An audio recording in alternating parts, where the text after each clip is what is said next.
Hello students, welcome to the Tutech institute. So आज है day 7 of our quantitative aptitude series.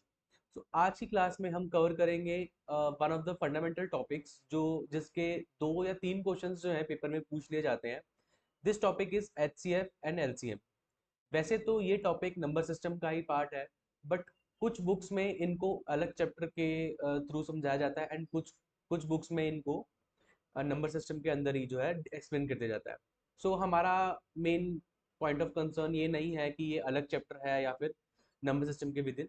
हमारा main concern है इनको समझना। बिना देर करे शुरू करते हैं आज की क्लास को। Let's get started.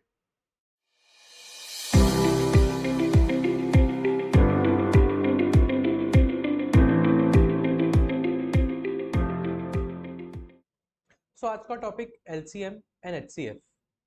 इसको ना हम पहले भी पढ़ चुके हैं। सर कब पढ़ाया? जब हम नंबर सिस्टम पढ़ रहे थे। नंबर सिस्टम के बीच में I have told you what are multiples and secondly I have told you what are factors. Sir पढ़ाया तो था लेकिन याद नहीं आ रहा। कोई नहीं, हम एक बार फिर से रिवाइज कर लेते हैं। Multiples are nothing table of any number n। किसी भी नंबर n का टेबल जो है वो उसके मल्टीपल्स कहलाते हैं। एग्जाम्पल के तौर पे 4, अगर हम 4 के मल्टीपल्स लिखे तो they would be like 4, 8, 12, 16, 24, sorry 20 and up till x, जहां तक भी आपको लिखते हो। सर मल्टीपल्स तो याद आ गए, बट फैक्टर्स क्या होते हैं? कोई नहीं, फैक्टर्स को भी हम रिवाइज कर लेते हैं। Factors are those number which divide any number. वो नंबर जो किसी नंबर को डिवाइड करते हो। फॉर एग्जाम्पल 6 के अगर हम फैक्टर लिखें तो 6 के फैक्टर्स क्या होते हैं? 2, 3, the number itself and 1। Factors में हमने ये भी जाना था कि किसी नंबर के अगर आपको फैक्टर ना भी पता हो तो उसके 2 फैक्टर तो पक्का होते ही होते हैं। विच आर दो factor? The number itself and the number 1। ये 2 फैक्टर्स हर डिजिट के होंगे ही होंगे एक्सेप्ट 1। 1 एक ऐसा डिजिट है जिसका सिर्फ एक ही फैक्टर है, वो है नंबर 1। आगे बढ़ते हैं। अब एलसीएम आखिर है क्या? एलसीएम का मतलब होता है लीस्ट कॉमन मल्टीपल। अब इसमें कोई भी ऐसा वर्ड नहीं है जिसका मतलब ना किसी को ना पता हो। लीस्ट मतलब कम, कॉमन मतलब बराबर, एंड मल्टीपल अभी हमने समझ लिया। एलसीएम क्या कहता है? मान लो मुझे 2 नंबर दिए गए हैं, x और y। ठीक है, मैं x के मल्टीपल लिखता हूँ, x, x1, x2, x3, and y के मल्टीपल लिखता हूँ, y, y1, y2 and y3।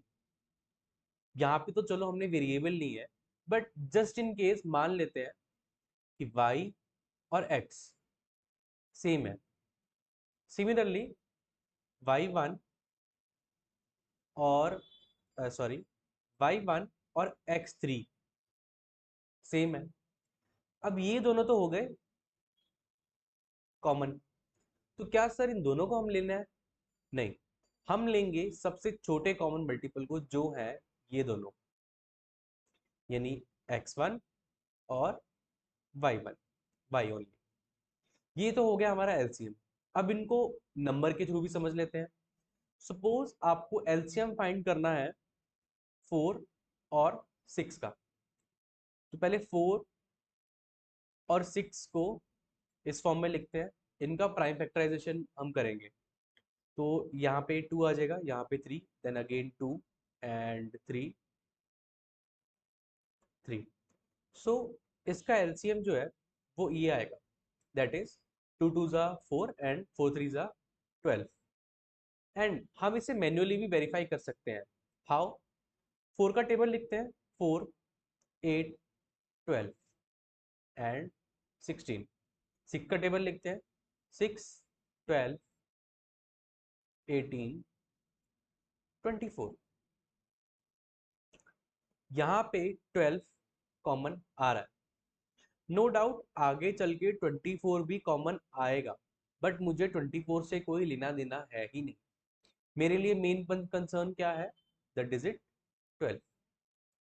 And moving toward HCF. What HCF actually means? HCF stands for highest common factor. Highest का मतलब हमें पता है, कॉमन का मतलब भी हमें पता है, एंड फैक्टर का मतलब भी हमें पता है। ओके, अब यहाँ पे हम क्या करेंगे? सेम नंबर्स लेते हैं बिना एक्स वाई को छोड़ के। मुझे मान लीजिए 12 एंड 18, इन दोनों का HCF निकालना है। एक बात हमें याद रखनी है, HCF एंड LCM हमेशा दो या दो से ज्यादा नंबरों का निकलेगा। सिंगल डिजिट का कभी कोई LCM या HCF नहीं होता है। ठीक है, they only have a factor और अ मल्टीपल। अब इनको प्राइम फैक्टर फॉर्म में पहले तोड़ते हैं, 12 एंड 18। अब इनको इस तरीके से प्राइम फैक्टर्स में हमें निकालना है कि ये दोनों सेम डिजिट डिवाइड हो at a single time, like 2। If I divided by 2, 6 and here comes 9। अब मैं यहाँ पे 2 से डिवाइड नहीं कर सकता। Y? cos 6 will be divided by 2, no doubt, but 3, oh sorry, 9 is not divisible by 2. So here I will divide it by 3. I will get 2 and 3. Just मैं यहाँ पे स्टॉप कर जाऊंगा, and 2 multiply 3 would be my highest common factor. एक ऐसी सबसे बड़ी digit जो 12 और 18 दोनों को डिवाइड करती है without leaving any remainder. Okay, so बिना अब देर करे हुए ना क्वेश्चंस की तरफ बढ़ते हैं। हमें LCF और HCF और LCM का एक बेसिक फंडामेंटल पता चल गया है कि यहाँ पे हमें करना क्या है। सो मूविंग टुवर्ड्स क्वेश्चन, पहला क्वेश्चन है, find the greatest number that divides 105, 145 and 185 leaving the same remainder. अब क्वेश्चन में हमें आइडेंटिफाई कैसे करना है कि हमें LCF निकालना है या फिर HCF निकालना है। See this, they are asking you about the greatest number. So greatest number कहाँ पे आएगा? HCF में, of course. But HCF किनका निकालना है? सर ये कैसा क्वेश्चन है? 3 नंबर यहाँ पे दिए हुए हैं, हमें इनका ही तो HCF निकालना होगा। आई वुड से आप थोड़ा ठीक हो थोड़ा गलत हो। 3 नंबर यहाँ पे दिए, हमें यहाँ पे डायरेक्टली इनका HCF जो है नहीं निकालना, उससे हमारा आंसर जो है गलत आएगा। इन 3 नंबर को पहले आपस में डिवाइड करो, माइनस करो। 145 divide minus 105, that gives us 40. 185 divided by 105, that gives us 80, and 185 minus 145, that again gives us 40. अब इन 3 नंबरों का आपको HCF निकालना है। That will be the greatest number that will divide them leaving the same remainder. HCF कैसे निकालेंगे? Same 40, 40, 80। Here we know यहाँ पे ये लोग 10 से तो डिवाइड हो ही रहे हैं, तो 4, 4, 8। Okay, now 8 is a multiple of 4, so simple मैं यहाँ से 4 पे डिवाइड कर दूंगा and 1, 1, 2। Here I will stop. So 40 is the number which will give me the same remainder when I divide them. And हम इसको वेरीफाई भी कर लेते हैं। लेट्स से 105 को मैंने डिवाइड किया 40 से, एंड 41 ज़ा 40, 42 ज़ा 80, तो 280, यहाँ पे 5 आ जाएगा, एंड यहाँ पे 2, 25। अगेन 145 डिवाइड बाय 40, यहाँ पे अब मैं 3 से डिवाइड करूंगा, 120 and 25. Are you seeing this? Both the numbers are giving a same remainder. अगर आपको लगता है कि हाँ 185 पे सेम नहीं आएगा, then we can also check it. 185 and 4, 160, so 25. As you can check, 40 is the greatest number at which all three numbers are divisible and they are leaving the same remainder, that is 25. पर sir क्या question में हमें वो reminder पूछ सकते हैं? आज तक वैसे ऐसा कभी हुआ नहीं है कि in question they have asked you the reminder after dividing the greatest number that can divide them, but they have usually asked this, the only the greatest number. But if they ask, you know, this method is correct, it is giving you the right answer. आपको अगर digit number मिल गया है तो उससे आप किसी भी एक डिजिट को डिवाइड करके रिमाइंडर निकाल सकते हैं. You don't have to divide all the 3 digit to verify कि हाँ सब में सेम आ रहा है या नहीं. Okay, moving towards next question. Question है हमारा 3 bells rings at interval of 6, 8 and 12 minutes.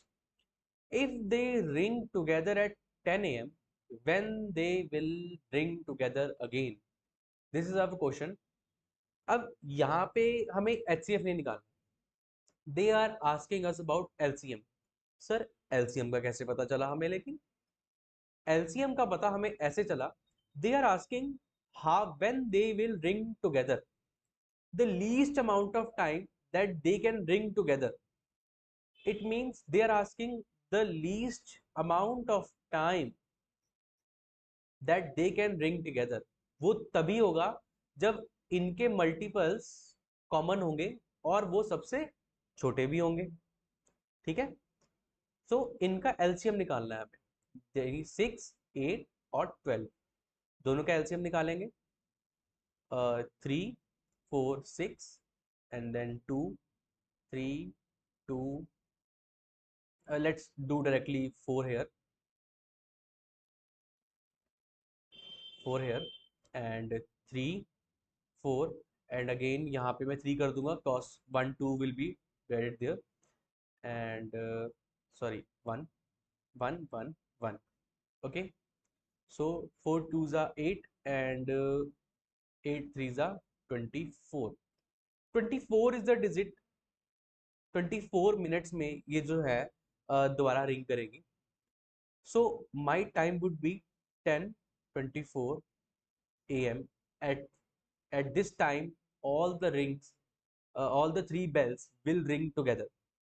So in exam they can further modify the question, like they can ask कि अगर ये bells 3 बार एक साथ रिंग करती हैं, मतलब the third time they will ring together, वहां पे क्या टाइम हो सकता है. ठीक है, ये क्वेश्चंस को थोड़ा सा मॉडिफाई कर रहे हैं. The concept is same. Least आपको निकालना एलसीएम ही है. अगर आपको वो नंबर ऑफ टाइम्स वो पूछते हैं, सो जस्ट मल्टीप्लाइड बाय 2 और 3 एट और by any number they ask कि हाँ इतनी बार ये बजेंगे तो कितना टाइम होगा, एंड बस वो उस टाइम को आप इस टाइम में ऐड कर देना, जो उससे क्या होगा हमारे पास एक नया टाइम आ जाएगा जो हमारा आंसर होगा. So understood. So moving towards next question, sorry, moving toward next question, that is find the smallest number which when divided by 15, 20, 28 leaves remainder 7 in each case. Again question को पढ़ने से हमें पता चलेगा कि इसमें एलसीएम निकालना है या एचसीएफ निकालना है. How? They are asking about the smallest number which when divided, they are not asking which divide 15, 20 and 28. They are asking when divided by 15, 20 and 28. So when they are asking when divided by, so it must be a single number which must be divisible by all three. ठीक है, एक ऐसा number जो तीनों से divisible हो, पहले तो हमें ये निकालना है. Then they leave a remainder of 7. So यहाँ पे हमें करना क्या है, हमें निकालना है एलसीएम. सो पहले एलसीएम निकालते हैं. 15, 20, 28. ओके, सीधा 3 पे चलते हैं, and 5, 20 and 28. I don't think 28 आता है, सो 4, 5, 5, 7 and 7, 1 and then again 5. So मेरा LCM यहाँ पे क्या हुआ, 3 into 4 into 7 into 5, that is 20, 35, 700. So 700 is the smallest number that is divisible by all three. But question यहाँ पे खत्म नहीं होता. They are also saying it must leave remainder 7 in each case. यानी ये जो नंबर निकला है ना, ये क्या कर रहा है, इट इज गिविंग रिमाइंडर 0. अब यहां से करेक्ट आंसर में जाने के लिए हमें इसमें जो रिमाइंडर बच रहा है, जो वहां पे शेष रह जाएगा, उसको हमें ऐड करना है. That is 707. ये हमारा आंसर होगा. Moving towards next question. So HCF of two number is this and their LCM is 180. One number is 36. Find the sum of two numbers. यहाँ पे एक चीज हमें नोट करनी है. यहाँ पे ना एक फॉर्मूला लगता है. The formula is something like a concept, you can say कि HCF multiplied by LCM is equal to product of two numbers. Simple.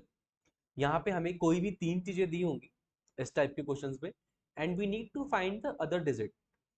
Okay, other digit और other number.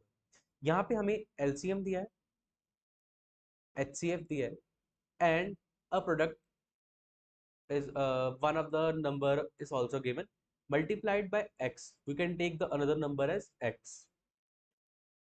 Now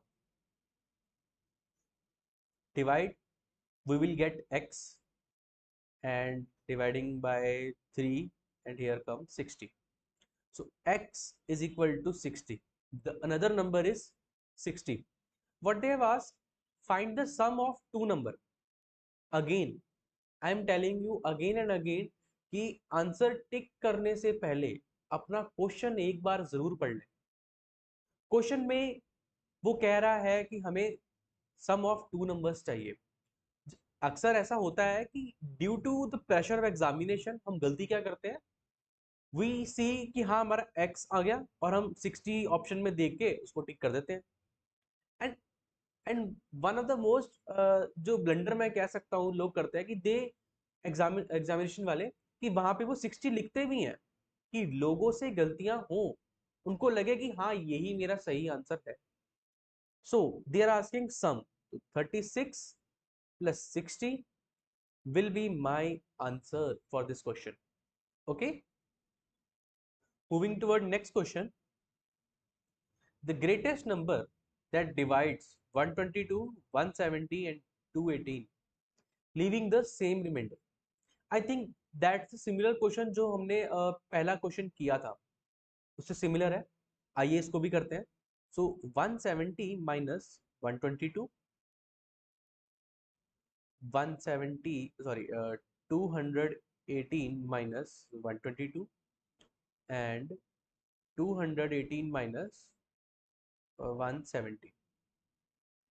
So here comes 120, 170 minus 122, 8, 6, 2, 48 and 218 minus 122, 96 and 8 and 11 minus 7, 48. Again यहाँ पे 96 जो है, it is a multiple of 48. What it is, multiple of 48. So I can pick up the least common multiple, that is 48 as my answer. This is the greatest number that divides the remainder. Okay, moving towards next question. Sorry, questions तो खत्म हो गए, but कुछ questions जो है आपको practice के लिए दिए जा रहे हैं. These are the 4 questions. Similar questions जो है आपको कॉन्सेप्ट जो आपको पिछले क्वेश्चन कराए गए हैं उनसे बिल्कुल सिमिलर है. आपको इनको देख के समझ के करना है एंड इनका आंसर कमेंट बॉक्स में जरूर लिख देना. सो आज की क्लास हम यही खत्म करते हैं एंड कल की क्लास में हम शुरू करेंगे एक नया टॉपिक. ठीक है, so until then good bye.